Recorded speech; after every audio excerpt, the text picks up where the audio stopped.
Could this $1,000 really change your life? No, because it's fake. But if it was real, then yes, it could, if you invested it in the right way. But we're not going to talk about the stock market because I think that's actually pretty unlikely to do anything much for you, really. And I'll show you why later in the video. But if it's not the stock market, then how can you do it? How can you make $1,000 change your life? For the better, by the way, just in case that bit wasn't clear. So I've been a commercial manager for 10 years at an S&P 500 company. And in that time, I've seen how businesses create money, and they do it in one way and one way only. They create value. So if you can use $1,000 to create value, well, then I think you're onto a winner. But first, if you like this kind of thing, then maybe subscribe. It really helps. Plus, my 6-year-old son is convinced that we can get more subscribers than Mr. Beast. I've yet to tell him the bad news. So, let's imagine a smart young 18-year-old guy called Dave, who despite or maybe because of being smart, he's flunked high school. So at this point, he's staring down the barrel of a minimum wage $7.50 an hour muck job. But being smart, he saved up a little bit of money too, just enough to enroll in a course that takes just 2 days to complete and costs him $500. Now this gets him a certification in phlebotomy. You know, like taking blood. Because what Dave's figured out was that by having that certification, he can get himself a job as a trainee phlebotomist earning $25 an hour, which means he's immediately tripled his earnings. So the lesson here is not that flunking high school to learn phlebotomy is a great idea. It isn't. The real lesson is that society will pay you for the value you bring to the marketplace, and you do that in the form of skills and later experience. So Dave's rather unique way of doing this nets him a nice $25 an hour, which when you multiply by 2,000 hours gives him a nice $50K a year salary. Not bad at all. And if he's really smart, he'll live cheaply and he'll reinvest that extra cash into developing even more high-earning skills. I mean, being young, he could easily live off $30K a year. And if he reinvests the rest into his skills, well, then I think he could go from $50K to $80K to $100K a year in no time at all. But people don't seem to get this link between skills and value because, on average, people spend around 10% of their income on leisure, but only 1% on skill development. And this underinvestment means that, unlike Dave, well, the rest of us are missing out on huge returns, not to mention some really interesting career choices. And so when thinking about how you can best use $1,000 to change your life, well, I think your first focus should be to do what Dave did. Invest it in your skills. But if you're not starting out like Dave and you're already some way down the road in your career, well, then maybe the next idea might be more for you. Before we get to that, though, it would be super nice of you to press the like button.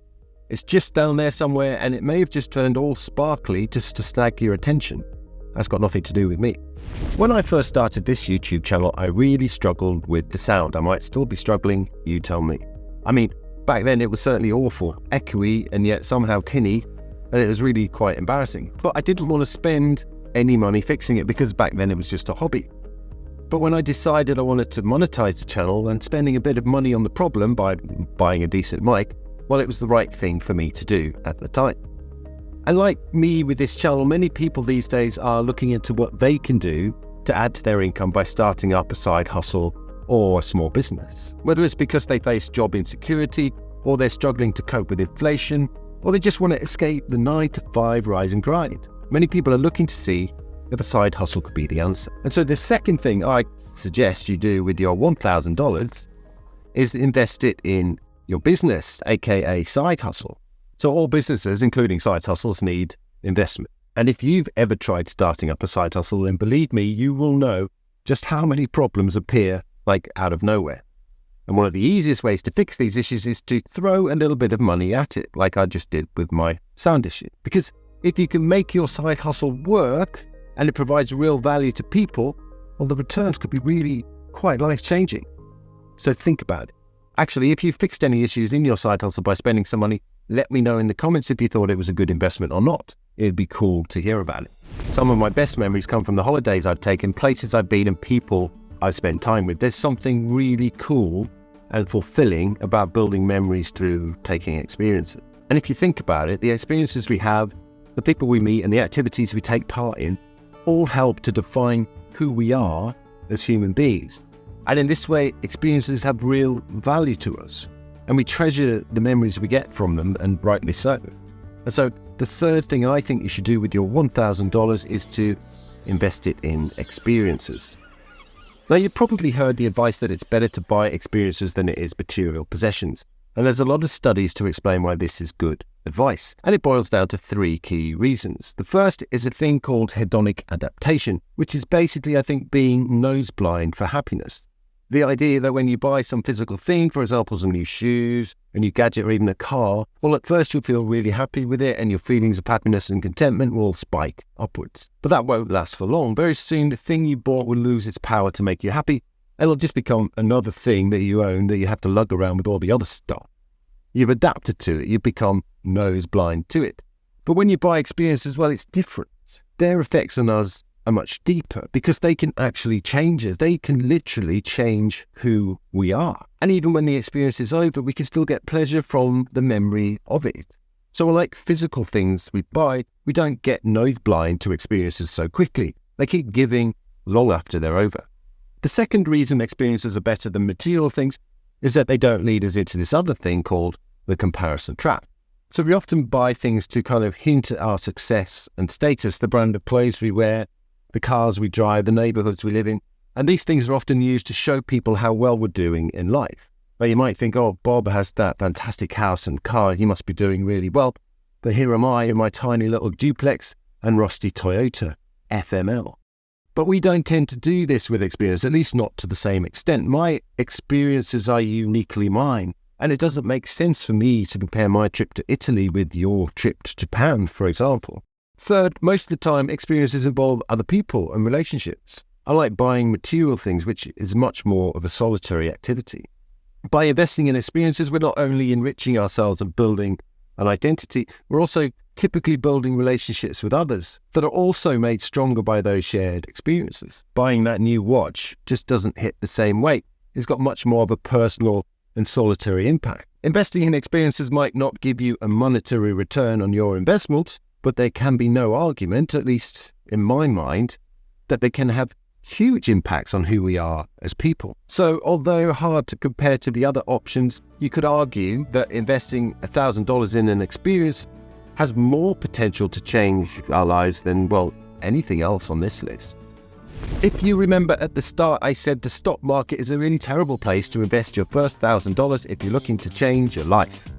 Let me explain. Now, when talking about investing in the stock market, there are 2 ways you can do it. Number 1, go risky. Number 2, go safe. Taking the risky route means putting your $1,000 into individual growth stocks, currency, or maybe even crypto, with the hope of striking it big. Now, I won't lie, people do this, and for some of them, they can make an absolute killing. But unless you've got deep knowledge of the companies and the shares you're investing in, well, this is just gambling. And you may as well put your money on the roulette wheel in Vegas, or buy a few hundred lottery tickets, close your eyes, cross your fingers, and hope for the best. I wouldn't recommend it. So let's look at the safe route. To go safe, you need to lower your risk by diversifying your investments. This means spreading your money across a range of different stocks, bonds, and growth funds. And a great way to do this is to put your money into what's called an ETF or an index fund. And if you want to find out what those are, take a look at this video up here right now. This way, your $1,000 is spread across hundreds or even thousands of companies. And this is a pretty decent way of doing it. So if you put your $1,000 into the S&P 500, for example, which is a really famous index fund, for 1 year, you stand to get a fairly reliable return of around 8% a year. So that investment at the end of the first year will give you a grand total of $80 before tax. That's not going to change your life. And the reason why it won't change your life is because the ability of that $1,000 to create value is vanishingly small in the context of the stock market. But the other things we've talked about, growing your skills, growing your business, or growing yourself through experiences, well, each and every one of them, well, they really could change your life.